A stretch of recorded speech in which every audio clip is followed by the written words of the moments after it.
Welcome to the fresh and vibrant airwaves of the Pride and Promotion podcast.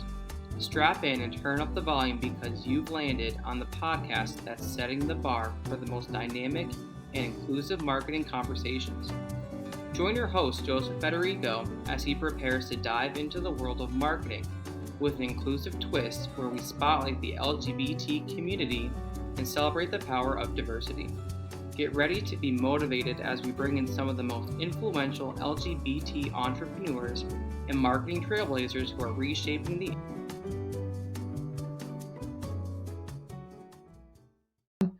Everybody, welcome to another episode of the Pride and Promotion podcast. I'm your host, Joe Federico, and today we have a very special guest, Kevin Moran of Safe Haus Wellness. Kevin, thank you so much for joining today. How are you? I'm doing well. Thank you. How are you? Good.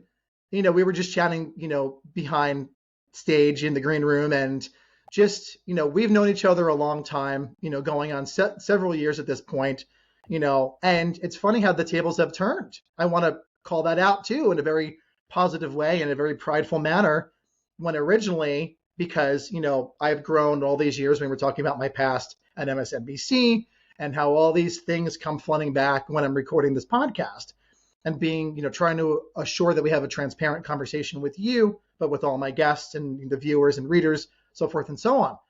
But originally, you were my client when it came to social media marketing when you were just kind of starting off.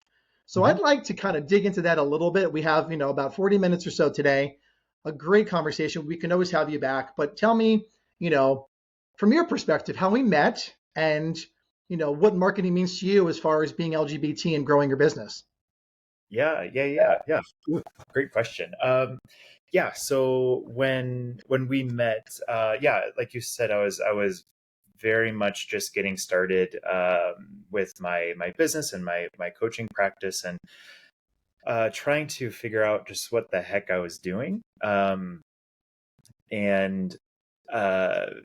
getting started with my own business from the get-go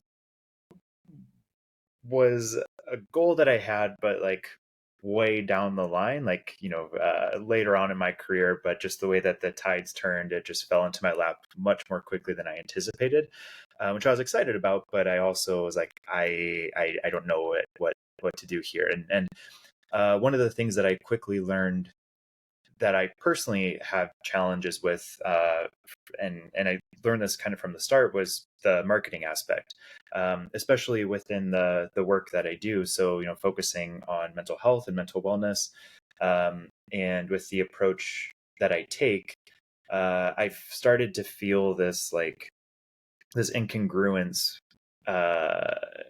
almost like on a deep values level when it came to marketing, where marketing and trying to elicit clients and trying to come at things from that business standpoint felt very inorganic to the work that I was doing of genuinely showing up to be there to support and to help people. And so I had a really difficult time of wrestling and balancing those two from the beginning. And so social media, I just got lost there. And so, I reached out, we got connected, and that's where, your help became super helpful in just, kind of showing me and teaching me different ways to go about it, how to ethically align the two, and then also how to kind of craft and navigate my own viewpoint, my own voice, my own perspective through that too. Yeah, which is so important. Even, just growing a business, starting on social media, thinking about where to begin. So where was your mind when we first started, interacting with each other? I know it took maybe a little bit longer than most, but we're still talking. We've become friends all these quite literally years later, Kevin, which I'm so grateful for. So grateful for, you showing me the ropes on how to become more prideful, how to respect, my time, and how to draw boundaries, right? So you becoming my client, me eventually becoming your client, drawing those boundaries. How do you feel now that you're really into it? You're doing an amazing job with your reels. You're showing yourself off at the gym. You're getting behind the scenes on camera, interacting with new and potential and even past clients. How do you feel all these years later regarding, in regards to how social media really helped you? Hmm. at It this does. point in the game? Yeah, it does. It does feel a lot better, and I I think for me, like one of those big pieces that it just comes back down to is like the authenticity piece, where um, but before I share or post anything, like I genuinely ask myself, like, number one, like, will this be helpful? Like, could there be somebody out there who could benefit from this? And then like number two, like, is this aligned with like who I am? And kind of even like one step further of like, what's my reason for sharing this? What's my goal here? What's my intention? So just doing that bit of like mindfulness check has been incredibly helpful for me from in starting that, where I can kind of catch myself in different moments where, if I start to feel that I'm posting or sharing things in ways that might not be super aligned with my values or my heart or like the direction that I want to take, I can kind of check in and be like, hey, what's going on here, and kind of like ground myself in that process. And yeah, so it's been, oh my gosh, been what, 4 or 5 years now. Mm-hmm. Yeah. Yeah, like it just feels sustainable now. I think that's the best way to describe it, where like it feels smooth. It um it just feels like aligned and connected. Uh yeah, it feels it feels pretty good.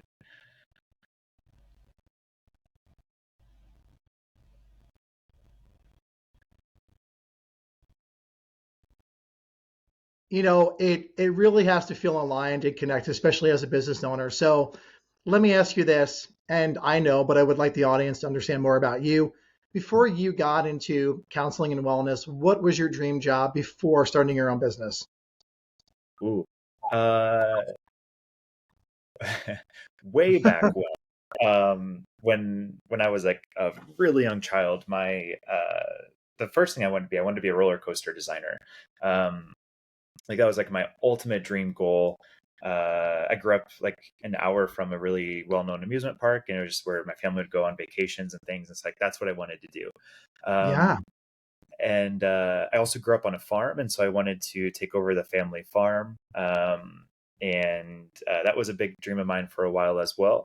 Um, but then as I got a bit older and into middle school, high school, college, that's when I really started to struggle with my mental health. And so around that time, seeking counseling, seeking coaching support of my own, I found how beneficial that was for me, and how it saved my life in a lot of ways.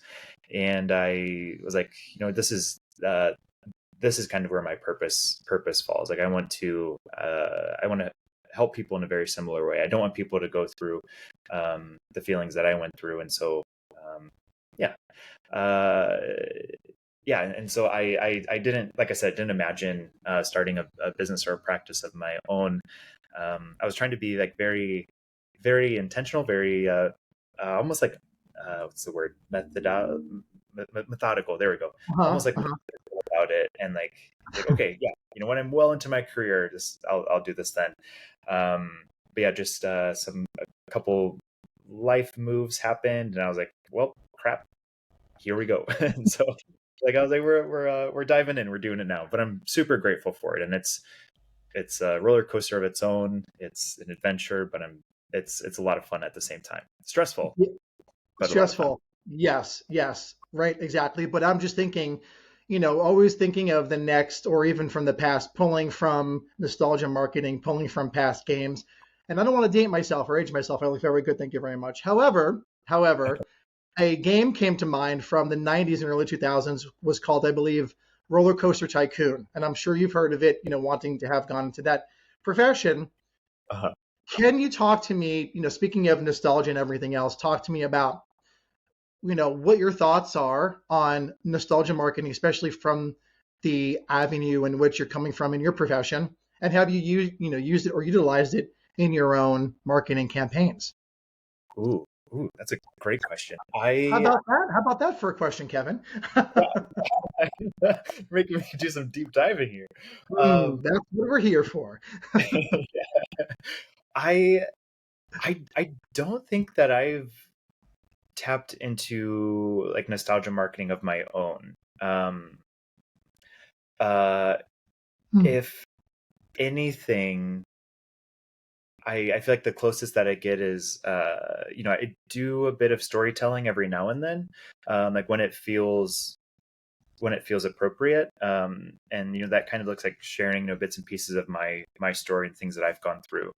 Um, but yeah, I don't think that's an area that I've explored too much with. But I'm glad that you brought that up. I'm really curious about it because it is really interesting, but it's powerful too.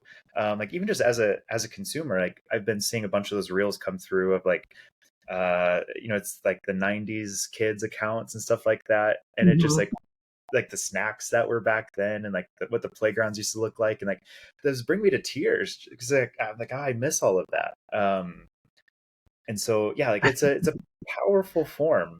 And it Yeah, you got my mind spinning a little bit on like in a good way of like how I can kind of like blend these two together. Yeah, that's really interesting. That's why we're here. That's what I do. That's one of the points of the podcast is to, to get our guests and our listeners thinking more about, how can they utilize different strategies that are not going anywhere in today's modern age, right? And only going forward, but really because of COVID-19, really quick, just so you know, and our audience and our listeners know, nostalgia marketing has always been a very powerful tool, right? Back from the 50s, 60s, 70s, 80s, even up to today. COVID came along, right? We were all stuck in our homes. Woe was me, and not understanding what was going on, really being maybe tighter with our wallets, right? So, in a post-COVID world, consumers really wanted and now want to feel coddled, right? You said just now thinking about all the 90s accounts and 80s accounts on social media, namely Instagram, that are bringing back the old malls and pictures of the old McDonald's playhouses and, you know, the toys and the food, and you were brought to tears. I, as a social media marketing professional, need to be on those accounts to see what's trending, number one. But we want to feel coddled, right? As consumers, but as humans. What's the human element, right? And you understand this as a counselor. What brings you almost to tears? What makes you feel safe, right? What makes you want to go back in time, but maybe from a consumer perspective, spend money, right? What makes you feel okay? Think of the Igloo commercials even now. They're trying to replicate what they were doing, commercial wise and advertising wise in the 80s and 90s. So I understand you're now thinking more about the nostalgia marketing, for your content to maybe draw on more people, maybe get to the heart of who you were as a kid, right? Or even a young adult in the past as a counselor to reach a wider audience. If you were to go back in time, or let's rephrase that, if you were to create a nostalgic marketing campaign tomorrow with your content, what would you replicate from the past? What would you wear? How would you formulate your content to reach a wider audience regarding this phenomenon called nostalgia marketing? And I'm totally putting you on the spot. I want to hear your thoughts. Yeah, yeah.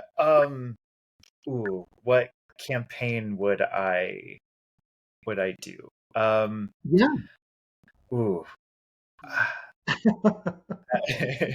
that is a Hmm. really That's right. great question. Yeah, I'm trying to like buy myself some time.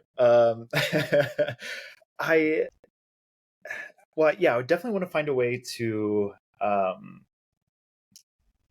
blend blend the worlds that I do. So, um, finding a way to still give people that sense of like mental support, emotional support,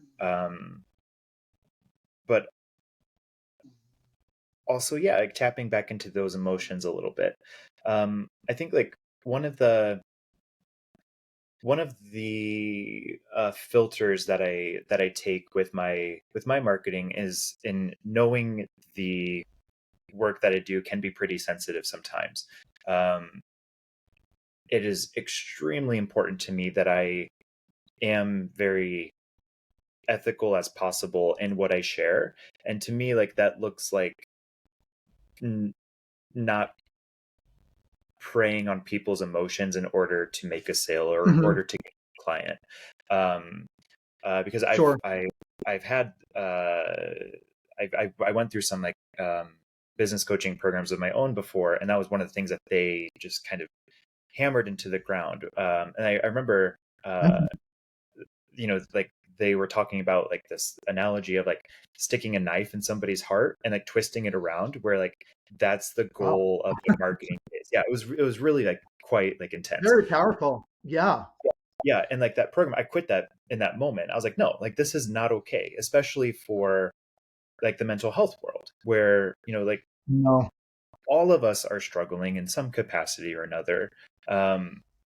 And like to prey on that is just that's number one, just not a kind thing to do, but that's completely it's just completely inappropriate at the same time. Like that does not align with me by any means. So I use Sure. that filter and that reminder like in my marketing approaches now of like how will this post, how will this video, how will this the story that I share, how will this be a sense of support that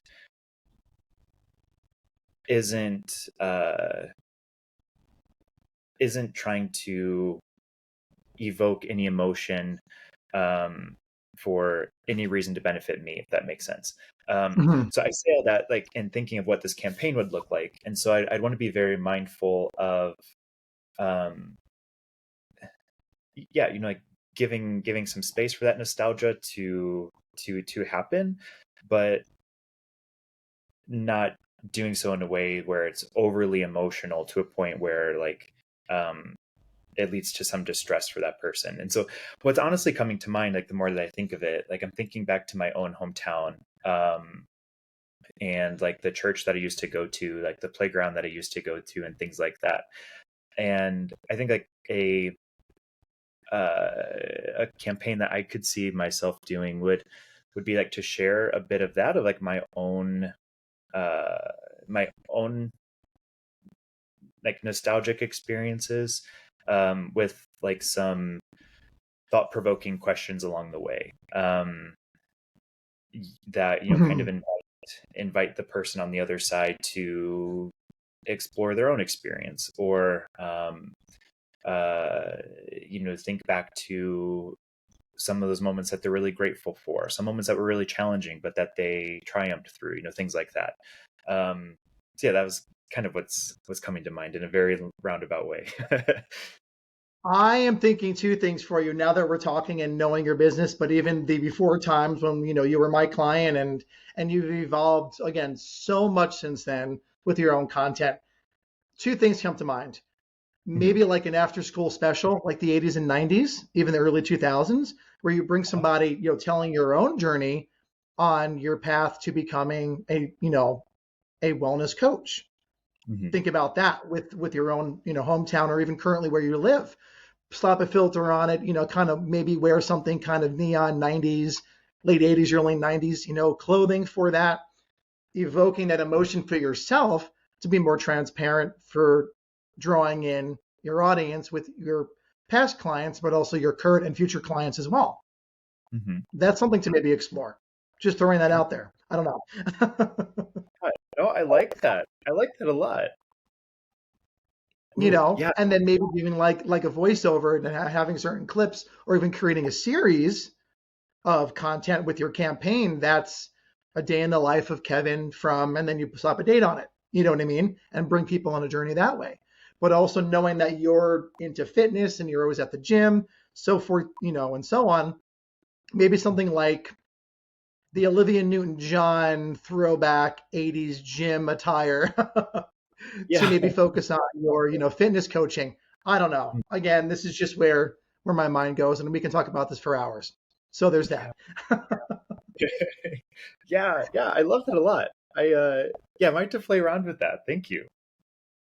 I look forward to seeing what you come up with because, again, with nostalgia marketing, it's not going anywhere anytime soon. I know we could do a whole different episode on this as well, on the brands that are doing it right, in my opinion, and the brands that are doing it wrong, or maybe can put some more work into it. But even with myself, even with going back several weeks, about going on a month ago, with my best friends, my gay group to my old hometown, right, was a very emotional, evoking, as you say, not triggering, evoking, kind of trip. And I didn't really necessarily, mean for it to be, but being with Yeah. the people in the car, listening to certain songs, going to my old haunts, showing my best friend and his fiance, where I grew up, helped me, of course, maybe, close a chapter of my life that I, felt that I needed to, but also, brought in so many ideas as a marketer in which I can use for future campaigns, right? So Mm-hmm. you never know with, emotionally how you're going to react in those certain situations, speaking from experience, or what ideas you can bring forward and turn that into a positive. So Yeah. as a counselor, what do you feel about that and your teachings and your wellness coaching? How do you help people evoke or extract emotions from their past in order to heal? Let's start with that. Ooh. Yeah. Hardball, Kevin. Hardball. I know. I know. I'm like sweating over here. Good. That's why you're on the Pride and Promotion podcast. Yeah. I I I think you are, really spot on in recognizing like the power of those emotions and what they can do. I I think like for me personally, like I can recognize just how powerful that really can be. Like that notion of nostalgia, and just from an emotional intelligence standpoint itself, like that emotion of nostalgia is quite fascinating. Where it can be one that can be quite helpful. It can also be so evocative that it can cause some distress, some distraught along the way too. So as a mental health provider, like I want to be mindful of that, of kind of like walking that tightrope, walking that line of um, encouraging that self exploration, but in a way that is doable, safe, respectful for that person, and also knowing too that like everybody's Sure. things toward nostalgia are probably totally different, because we all come from different backgrounds. We all come from different experiences. For some of us, we might love to dip into that space of nostalgia, but for others, that might be absolutely terrifying. There might be a lot of trauma, a lot of pain connected to that too. Um, Mm-hmm. and so I think like for me, that's why I'd want to kind of lead by example in that, of like, like sharing like a bit of my story, or bit of the experiences that I had, because then that kind of serves two purposes. Like it shows, it serves like as like a role model-esque approach, where like by me doing that process of my own, it kind of sets that as an example of like, this is one way that exploring nostalgia can look like and how it could be helpful and beneficial. But then number two, it also gives it gives an invitation for like the audience to do the same thing. But with that invitation, they have a choice. They can either choose to engage or to disengage if it's too hurtful or Sure. too painful. So it's not something that's being like slapped onto them. And so like that's kind of like the approach that I think that I would take, which kind of like is diving into like the psychology world. Like that's a whole counseling, coaching, like theoretical approach of its own, is like that role model. We call it like role playing, where and especially in the coaching world, like this is one of the benefits that it holds, is like through us sharing our own story, like we provide that person an opportunity to connect, which then they can internalize it on their own, which is pretty cool. Sure. That is such a powerful statement, first of all. Second of all, again, becoming nostalgic, working on, especially as marketers or, business people, business professionals, that's a powerful tool. And one of our first guests had said on the first cast, a while ago, utilize your resources, right? Look to yourself first, see what's out there in order to provide, but also turn the mirror on yourself, turn the mic camera on yourself, like we do in social media, but also as business owners. So let's get to the prideful part, of the show, of your business. I know you are a coach for everyone, a wellness provider, but how did you get into the LGBT scene? Of course, being a part of that, community yourself. Mm-hmm. And what do you do specifically in assisting people under the rainbow? Yeah, absolutely. Yeah. So you hit it right on the head where being part of the LGBTQ plus community myself, when that certainly and understandably so was a massive, if not the primary challenge that I had throughout childhood, throughout youth, adolescence, that led to my depression, anxiety, all of my mental health challenges and the circumstances that I went through. And so sure. As I started receiving, that support and that help that I was so grateful for, I knew that this was a massive piece, the queer identity, that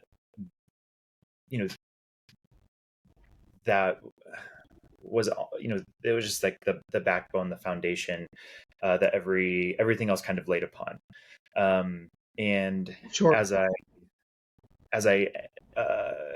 entered into, the mental health world as a client, but then also, as a professional too, just realized there is not a lot of support that is available for, our queer family.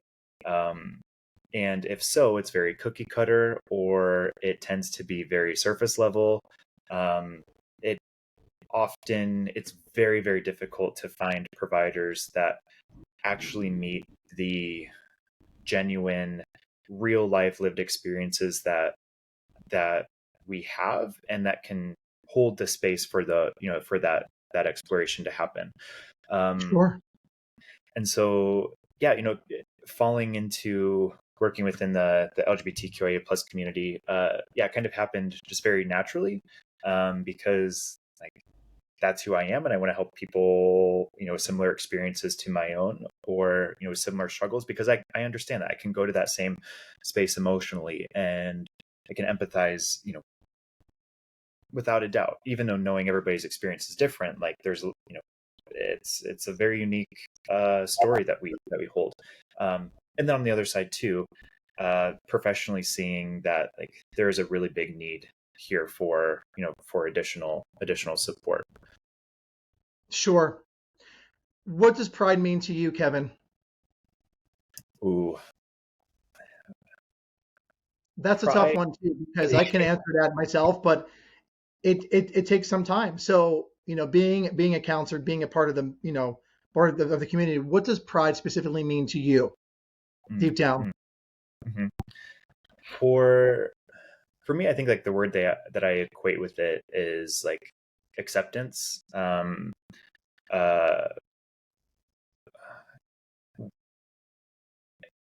I think I say acceptance instead of celebration, or instead of joy, because I know for a lot of people that might not actually be the case. But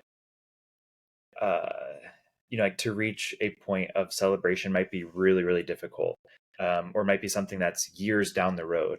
But if we can reach that point of acceptance to where we're at least at bare minimum, neutral with who we are, or we're not fighting who we are, to me, that is an incredible win of its own. So when I think of pride, I think of that. I think of acceptance, of myself, of my experiences, of my past, of where I'm at now, of the things that I enjoy and the things that excite me and the things that I'm passionate about. Um, you know, that that ability to just embrace the allness of who I am. The things I like, the things that are troublesome sometimes, but just being able to say like, yeah, this is who Kevin is. That's also very powerful, not to blow smoke, you know what I mean? But I'll tell you this, sometimes it's hard to be prideful, right? Even in exposing yourself as a professional, getting yourself on camera for social media, what does that mean? Can you, as you, not you, but Gen Pop, be prideful even in, trying to communicate with other, members of the community? So here's another question for you regarding pride, which is part of the pride and promotion of the podcast and the name. I mean, so much more to so many different people that are listening and beyond. Uh-huh. How or what would you recommend, queer men specifically in growing their businesses or getting on social media? How can they celebrate their own pride in their businesses and in their personal lives? Oh, that's a really great question. As you were asking that kind of took me back to something my therapist said a little over a year ago, where in the session that we were having, I was talking about my business and some of the goals that I had and where I was struggling, and I love her to pieces. She's amazing. Her name is Tamra, and I shout her out where I can go. I feel like a little disciple of hers. But she's very just to the point, which I love. And she just reflected back to me. She's like, Kevin, like, just be proud of yourself. Like get loud about it for a little bit. And she's like, I know that's going to be really uncomfortable, but just do it. Do something different. And that really kind of struck a chord. And so I practiced that out a little bit. And I think like it is really difficult to express that pride, especially if we come from different backgrounds where maybe that could be seen as a form of arrogance or cockiness or disrespect. So like we can fight through a lot of layers to do that. But as business owners, like we have to self-promote. It's one of the most uncomfortable things that we often do, but we have to be the biggest advocates for our business. Nobody else is going to be a bigger advocate than we are, so we have to kind of set that tone. And something that was really helpful for me in kind of practicing, her recommendation was for me to go back to the facts. Because oftentimes we tend to dismiss a lot of what we do, or we tend to downplay the impact that we have. And so for me, it was really helpful just to literally go back and see okay, this month I met with 90 clients, or this month I had over 100 sessions. Yeah. That can't be argued. That's it just using your favorite phrase, it is what it is, Oh, you kill me. And so right in the heart. yeah, and I even just sharing that feels uncomfortable. But when I flip it into that headspace of this is just an objective fact, this is something that happened, this is something that I did, I just so happened to be the vessel that helped this to happen, then yeah, that was really helpful in giving me that fuel to kind of share some of those things through. And then the more that we do that too, then we're able to see oh yeah, it's not bragging, it's not being arrogant, it's not being cocky, but we are genuinely helping people by the things that we do. And we're here to help people, we're here to make X, Y, and Z impact. And so people have to know about it, and in order for them to know about it, we have to communicate it. And here's how we can authentically communicate that in order to make that impact that we want to make. And fulfill that purpose that we are here to do. That hit it on the head, fulfilling the purpose, right? Mm-hmm. When things get difficult, in my opinion, for instance, maybe working through internalized homophobia, or, knowing you have to become more prideful, you have to put yourself out there. You have to go forward with purpose. It means you need to grow, at least in my opinion, become more prideful, educate because of your pride, or working through your own insecurities in order to become more prideful, for instance, as a business owner, or whoever you are underneath that spectrum of the rainbow. And that's just the most simplest form I can put it in. So we are about to wrap up. I would like you to share how people can get a hold of you, your website, your social medias across, the interwebs, and we'll go from there. Yeah, totally. Yeah. So, my name is Kevin Martin. I am a mental wellness coach. I do have a counseling and therapy background. Now I do more coaching. And so people can find me online at safehousewellness.com. Haus is spelled Haus, like the German way, but it's a ode to Lady Gaga, so I had to throw that in there. Safehousewellness.com. Instagram as well, same thing, Safe House Wellness. Then I also wanted to share, so I have the business side, but then for clients who have difficulty affording sessions or might not be able to afford a sessions, I also started a nonprofit called Safe House Foundation to help pay for sessions for clients who can't afford. And so we seek donations from the community, from different businesses all across the country. And this is a way that clients can still receive the support that they're needing, but also helps to remove a barrier for them too. So if you're interested in learning more about Safe House Foundation, it's safehousefoundation.org. Same on Instagram, Safe House Foundation there too. Again, Haus. Kevin, thank you so much for being a beacon, for taking the time today, on your office day to come on to the Pride and Promotion podcast. And everyone listening out there, focus on yourself. Focus on what makes you feel the best. Focus on yourself going forward with pride. Thank you for joining for another episode of the Pride and Promotion podcast. We'll talk soon. Take care, everybody. And just like that, we're putting the finishing touches on another fabulous episode of the Pride and Promotion podcast. If today's conversation struck a chord, why not sing our praises with a quick rating and review on your podcast platform of choice? Your support is the spotlight that helps us shine and bring more folks into our ever-expanding audience. And don't forget to hit subscribe. Let's get social too.